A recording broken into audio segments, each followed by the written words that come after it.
বাংলাদেশের উত্তরাঞ্চলের তিস্তা নদীর পানির ন্যায্য হিস্যা আদায় ও তিস্তা মহাপরিকল্পনা বাস্তবায়নের দাবিতে ওই অঞ্চলের ৫ জেলা জুড়ে তিস্তা পাড়ের ১১টি পয়েন্টে দুদিনের অবস্থান কর্মসূচি করছে বিএনপি।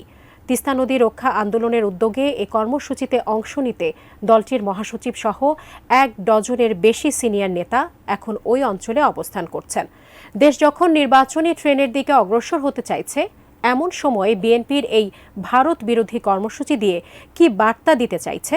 মোহাম্মদ সোহাগ বিশ্বাসের রিপোর্টে। বাংলাদেশের মানুষের মধ্যে ভারত বিদ্বেষ অনেক আগে থেকেই। তার উপরে আওয়ামী লীগ আমলে বেশ কয়েকটি নির্বাচনে ভারতের প্রভাব বিস্তারেরও অভিযোগ আছে। সবশেষ অভ্যুত্থানে ছাত্রদের তাড়া খেয়ে দেশ ছেড়ে পালানো স্বৈরাচার হাসিনাকে ভারতে আশ্রয় দিয়ে বাংলাদেশের মানুষের কাছে আরও ঘৃণিত হয়ে উঠেছে দেশটি। হাসিনার পতনের পর থেকে ভারতের সাথে বাংলাদেশের সম্পর্ক কেবল অবনতিই হচ্ছে, যদিও দুই দেশই এই সম্পর্ক স্বাভাবিক রাখার কথা বলে আসছেন। বাংলাদেশের মানুষের মধ্যে যেভাবে ভারত বিদ্বেষী মনোভাব তৈরি হয়েছে, তাতে করে কোনো রাজনৈতিক দল ভারতের প্রতি ভালোবাসা দেখালে সে দলের ভয়াবহ পরাজয় হওয়ার আশঙ্কা আছে। এমন সব দিক বিবেচনা করে জাগো বাহে তিস্তা বাঁচাও স্লোগান নিয়ে তিস্তা নদীর রক্ষা আন্দোলনের ব্যানারে এই কর্মসূচিতে অংশ নিয়েছে বিএনপি ও তার সাথে যুগপৎ আন্দোলনে থাকা বিভিন্ন দল।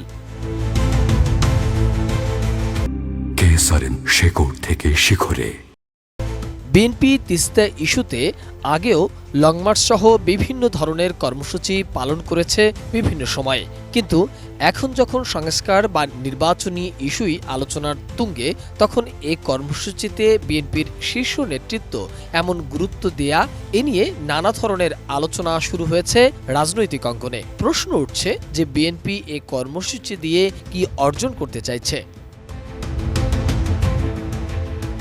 বিবিসি বাংলা রাজনৈতিক বিশ্লেষক ও ঢাকা বিশ্ববিদ্যালয়ের শিক্ষক মোহাম্মদ মুজিবুর রহমানের উদ্ধৃতি দিয়ে বলছে, এই কর্মসূচির মাধ্যমে একই সাথে কয়েকটি গুরুত্বপূর্ণ বিষয় নিয়ে দলটি সরকার ও জনগণকে বার্তা দিচ্ছে বলে মনে করেন তিনি। আন্দোলনকারী ছাত্ররা সহ এখন সক্রিয় প্রায় সব দলই ভারত বিরোধী মনোভাব হিসাবে পরিচিত। এ কর্মসূচির মাধ্যমে তার নেতৃত্বটি বিএনপি নিতে চাইছে, যাতে অন্য কেউ এটা নিয়ে সুবিধা করতে না পারে। আবার 5টি জেলায় হলেও পুরো উত্তরাঞ্চলে দলটি সাংগঠনিকভাবে চাঙ্গা হয়ে উঠছে। তিস্তা জাতীয় ইস্যু হওয়াতে এটিকে কেন্দ্র করে এই যে জনসমাগম ঘটানো হচ্ছে, তা থেকে প্রতিশ্রুত সময়ে নির্বাচন করতে হবে সেই বার্তাও সরকার পেয়ে যাচ্ছে, বলছে বিবিসি বাংলা।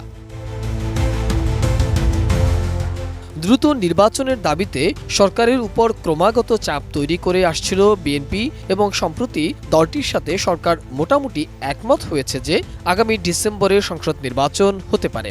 যদিও জামায়াত সহ কয়েকটি রাজনৈতিক দল নির্বাচনের আগে সংস্কার কর্মসূচি বাস্তবায়নকে গুরুত্ব দিয়ে আসছে।